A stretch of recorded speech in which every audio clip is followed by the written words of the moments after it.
Meu nome é Andréa Donato, eu sou mastologista e diretora aqui no Sinmed MG.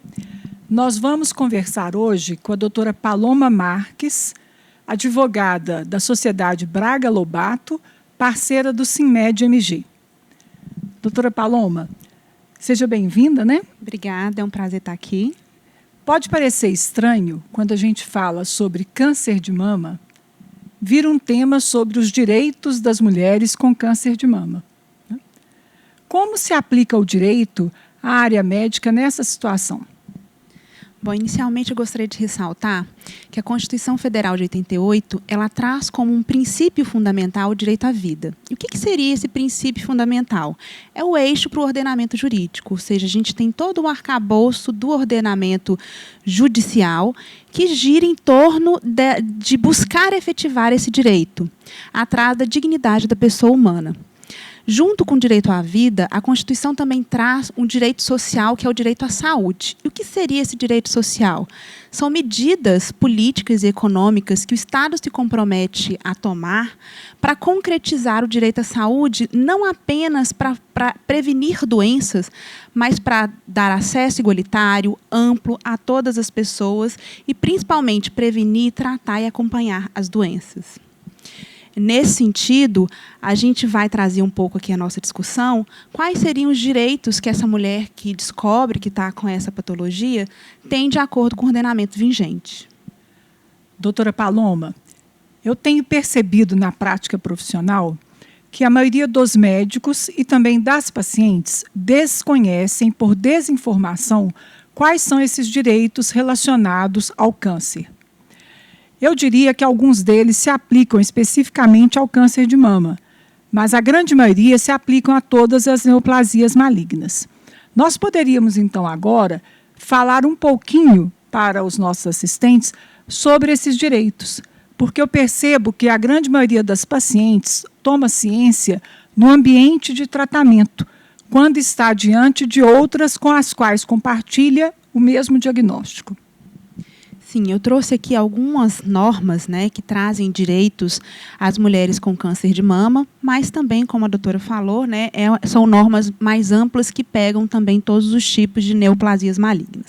Vou começar pela Lei 11.664, que é uma lei que trata sobre o câncer de colo de útero e câncer de mama.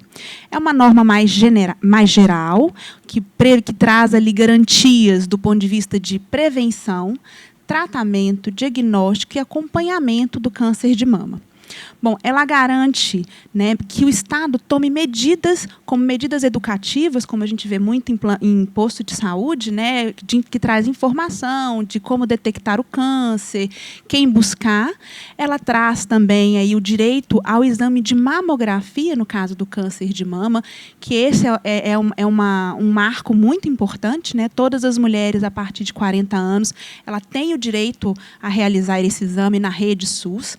Não só a mulher a partir de 40 anos, mas também ela traz o direito de ter exames complementares naqueles casos em que apenas a mamografia não consegue fechar um diagnóstico. Ela traz o direito de que essa mulher ela pode ter acesso à rede complementar para que esse diagnóstico seja fechado de uma forma mais contundente.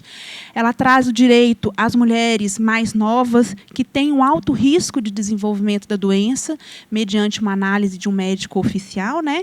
E aquelas mulheres que não podem se submeter à radiação, ela traz o direito a ultrassom mamário como uma forma de diagnóstico. Também, de forma complementar à mamografia, esse ultrassom pode ser realizado nas mulheres entre 40 e 49 anos que têm aí uma densidade mamária maior e que possa ter uma dificuldade só com a mamografia. Então, é uma lei um pouco mais genérica, né, mas ela traz esse direito aos exames como uma forma de prevenção e de diagnóstico, que a gente sabe que, no caso do câncer de mama, quanto mais rápido esse diagnóstico for dado, melhor o prognóstico. A gente tem a Lei 12.732, que ele já traz prazos para iniciar tratamento, prazos para ter acesso a esse exame complementar. E essa lei estabelece o prazo de 60 dias para início do tratamento após o fechamento desse diagnóstico e traz um prazo de 30 dias para ser realizado os exames complementares nos casos da necessidade de indicação clínica. Também, como a gente já falou, isso é algo muito relevante, porque a gente sabe quanto mais rápido se identificar, melhor o prognóstico da doença. A gente tem a Lei 12.802, né, que é uma lei de extrema importância, que é a lei que garante o direito à reconstrução mamária após o tratamento, né, que seja necessário, aí, de uma forma ou de outra, retirar a mama ou ter um agravamento dessa situação. A lei interpreta essa situação como tratamento e não como uma condição estética, né? Então, assim, é muito importante porque essa reconstrução ela pode ser feita, de preferência, no mesmo ato cirúrgico, mas, caso não seja possível, por questões técnicas e até mesmo de saúde da paciente, é garantido que esse tratamento, que essa continuidade se dê da forma mais imediata possível. Isso no âmbito do SUS, que é garantido pela Lei 2.802, a Lei do Plano de Saúde, a 9656, prevê da mesma forma, né, que o plano de saúde ele tem esse dever de prestar esse serviço como uma forma de continuidade ao tratamento da neoplasia. Bom, ainda na lei do plano de saúde, é facultada aos planos de saúde, nos seus contratos, o oferecimento da medicação oral e para o tratamento domiciliar. É um ponto de inflexão que nós vamos tratar depois, né, um pouquinho como que se efetiva, mas a mulher com câncer de mama ela tem o direito de, como uma continuidade do tratamento hospitalar, ter o tratamento domiciliar medicamentoso por via oral. Aí a gente entra um pouco no direito previdenciário, que é a Lei 8.213, que trata sobre o regime geral de previdência, que garante à mulher com câncer de mama, né, o auxílio-doença durante o tratamento, para aquelas mulheres que estão resguardadas pelo regime, né, e também no caso da aposentadoria por invalidez, se isso for uma consequência do câncer de mama. Ainda, em relação à Lei 8036, ela traz a possibilidade dessa paciente ela resgatar o valor depositado no FGTS em razão desse diagnóstico e também permite, no caso, né, se a doença for de um descendente, o pai ou a mãe trabalhador também pode resgatar esse valor do FGTS. E a gente entra numa lei que versa mais sobre o direito do direito tributário, que é a Lei 7713, que garante isenção de imposto de renda no caso de proventos, né, que seria o valor que a gente recebe em termos de aposentadoria. A pessoa aposentada, a mulher aposentada, que descobre que está com câncer de mama, ou a que se aposentar por conta de uma invalidez decorrente do tratamento, ela tem direito a essa isenção do imposto de renda. Da mesma forma, existem normas que garantem a isenção de alguns impostos, como o IPI, o ICMS, o IOF, o IPVA, na compra e na aquisição de veículos que sejam adaptados ou que sejam necessários para proporcionar a essa mulher uma condição melhor, né, em razão do direito de locomoção. Também é prevista em lei a possibilidade do saque do PIS/PASEP para quem tem direito, uma vez diagnosticada a neoplasia.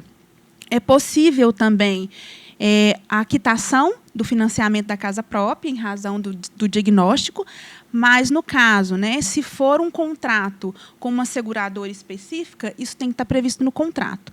Normalmente, quando é um financiamento pelo sistema de financiamento de habitação, pela Caixa Econômica, geralmente isso já está previsto como uma possibilidade de você quitar o financiamento em razão de uma invalidez ou a eventual morte em razão do diagnóstico de câncer de mama. E a questão também, que é um outro direito, mas que aí depende de uma regulamentação do âmbito do município, que é a isenção de tarifa para o transporte público durante o tratamento de câncer de mama. Então, eu trouxe aqui alguns exemplos de direitos, né? Pode ser que no âmbito estadual ou no âmbito municipal a legislação específica tenha mais alguns direitos a serem concedidos ao portador de câncer de mama, né? Mas, em geral, são essas normas. É interessante essa colocação de que a legislação tem um âmbito, né, federal, municipal ou estadual, para que haja uma compreensão melhor quando a gente compara com determinados benefícios que pacientes adquirem em estados diferentes ou cidades diferentes. Isso é importante, essa colocação, né? E, por exemplo, Minas Gerais, recentemente, tem agora a possibilidade, inclusive, do aconselhamento genético, exame genético, para verificar naqueles casos em que haja uma alta possibilidade da doença ser causada por uma mutação genética, permitir àquela paciente que faça o exame genético, né? Então, ou seja, recordando aí dos âmbitos, então, diferentes, né? Sim. Agora, é muito importante nós tratarmos esses assuntos, e tem alguns que são polêmicos, que certamente nós não tenhamos condições, né, de tratar aqui profundamente, que depois a gente poderia ter um outro fórum para ampliar essa discussão. Eu percebo, por exemplo, em relação a alguns direitos já estão bem conquistados, né? Essa previsão do tempo para iniciar o tratamento, hoje essa recomendação ela é normalmente seguida. A gente tem mais dificuldades, às vezes, para determinados tipos de exames diagnósticos que a gente precisa, né? Recordando aqui também que a gente tem uma demanda, normalmente, que incita um parlamentar, um legislador, a levar determinado projeto de lei, né? E a população deveria conhecer isso, para saber que, se ainda não está bom, ou se a legislação ainda não é clara, é ampla demais, que demande isso junto ao campo legislativo para que se aprimore essas leis, né? Por exemplo, a lei da reconstrução mamária, ela foi um projeto através de uma atuação sensível da deputada Maria Elvira, que é de Minas Gerais, por ter familiares comprometidos, acometidos pela doença, né? Mas todos nós, cidadãos, temos direito à prerrogativa de demandar. E eu fico, então, pensando o seguinte: hoje, a legislação prevê, por exemplo, um ultrassom de mama complementar entre 40 e 49 anos de idade, né? E nós sabemos que há pacientes com idade maior a isso que necessitam desses exames. Então, seria um ponto, novamente, a demandar, a exigir uma atuação maior parlamentar quanto a isso. Outros aspectos em que a gente percebe também uma avaliação, às vezes, colocando a paciente como se ela tivesse numa posição defraudadora, né, da situação de receita do município. E não é dessa forma. Quando a paciente vai requerer o benefício ou verificar se ela tem direito àquele benefício. Por exemplo, no DETRAN, junto à isenção para o ICMS, para o IPI, né, para o IPVA, para a aquisição de um veículo, as pacientes muitas vezes vão lá porque na lei está escrito neoplasia maligna e tem uma dificuldade de serem bem atendidas ou mesmo de ser apresentados a ela, né, na realidade, quais são as circunstâncias em que elas podem usufruir desse benefício. A senhora concorda comigo? Sim, a gente vê que no âmbito, por exemplo, do Estado de Minas Gerais, a lei que prevê, né, o desencargo do IPVA na compra de veículos, ela utiliza definições muito amplas, como a existência de deficiência, né, para poder gerar o direito à aquisição da redução, à isenção do IPVA, e a questão da neoplasia, que é muito amplo. Em outros estados, a gente já tem legislações que já regulamenta de uma forma mais específica, que traz um rol mais específico, que facilita a aquisição do direito. É claro que hoje a gente passa por um processo de judicialização da saúde muito amplo. E nesses casos em que a lei é muito genérica e que a gente consegue trazer para o judiciário a situação e comprovar que, apesar de a lei não trazer de uma forma muito específica o direito, mas a gente traz provas de que aquela mulher necessita daquele carro, adaptado ou não, né, porque às vezes não precisa de uma adaptação muito grande do carro, que possa ensejar ou que esteja dentro de uma regulamentação mais específica, mas se a gente consegue mostrar no judiciário que aquilo faz parte de uma situação que vai beneficiar o seu direito à saúde, que faz parte, às vezes, de um tratamento, em que sentido que eu falo um tratamento? Eu preciso de um carro adaptado porque eu não posso movimentar de uma forma ampla o meu membro superior, porque é uma consequência que eu posso ter, né, do câncer de mama, às vezes é um inchaço, uma dificuldade na drenagem do membro superior, e eu consigo mostrar que aquilo é necessário para resguardar o meu direito à vida. Aí a gente tem o processo todo de judicialização, e isso aí pode ser debatido no âmbito do judiciário. Então, assim, o processo normativo, ele é um processo que precisa do acompanhamento do cidadão, né? Quanto mais a gente conseguir participar e levar essa demanda para os nossos legisladores, melhor a gente consegue regulamentar as situações. E no direito a gente tem uma característica que a gente não prevê a situação social, né? A situação social ela acontece e aí vem o legislador, olha para aquela situação, né, dentro dos seus interesses, dentro do interesse das suas bases, e regulamenta de uma forma. Pode ser que a regulamentação não se dê de uma forma tão efetiva e que seja necessárias as pressões e as cobranças populares para que isso seja regulamentado de uma forma mais eficiente para o direito à saúde e o direito à vida, né? Cabe a nós também, médicos, eu penso, né, algo que no inciso de uma dessas leis está escrito, de atualizarmos quanto aos tratamentos, né, relacionados à doença. Porque hoje, no câncer de mama, os tratamentos têm se tornado minimamente invasivos, o que talvez confunda muito quando a paciente tem esse direito em frente a essa colocação da deficiência que ela pode apresentar. E se fosse muito bem claro, tanto pelos colegas médicos, né, quanto na legislação, nós poderíamos atribuir melhor quando há essa indicação dessa deficiência e ao favorecimento através do benefício. Porque, por exemplo, quando a cirurgia é mais radical na axila, há uma tendência maior de se provocar esse linfedema, que é um sintoma que tanto ele é desagradável esteticamente, quanto também impede a paciente muitas vezes, do exercício laboral. Então, a gente poderia assinalar que isso é mais frequente. E um colega perito, por exemplo, destas áreas, né, contribuir sendo sensível ao diagnóstico daquele médico assistente, né, à indicação do médico assistente. Agora, a gente poderia falar um pouquinho também a respeito de legislações municipais.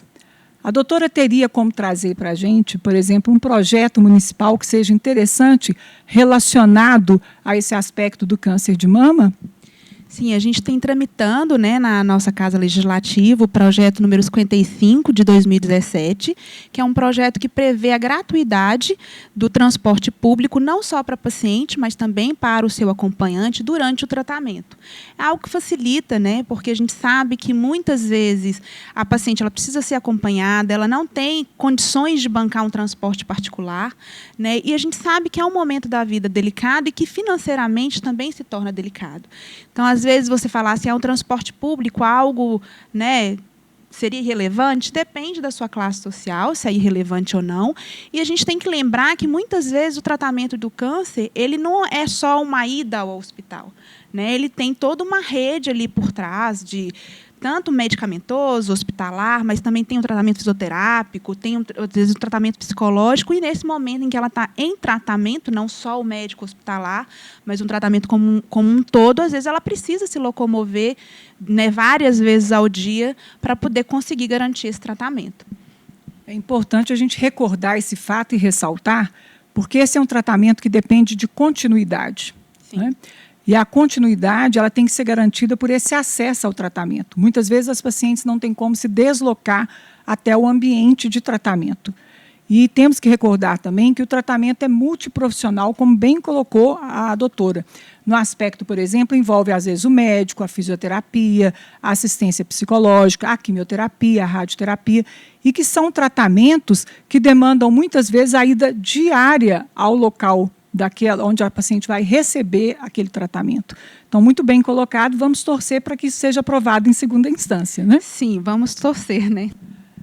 Bom, eu vou agradecer então, doutora Paloma, a sua participação aqui conosco, e eu desejo que a gente continue esse debate de forma mais aprofundada nas páginas aqui ou no site do CIMED, contribuindo muito mais com a população e com os médicos também. Obrigada pela sua participação. Obrigada, doutora Andréia. Obrigada pela oportunidade de trazer um pouco aí do conhecimento jurídico para essas pessoas que estão num momento delicado, né? Que receber essa notícia não é um momento fácil. E eu só agradeço e conto com a oportunidade de a gente continuar falando um pouco mais sobre esse assunto.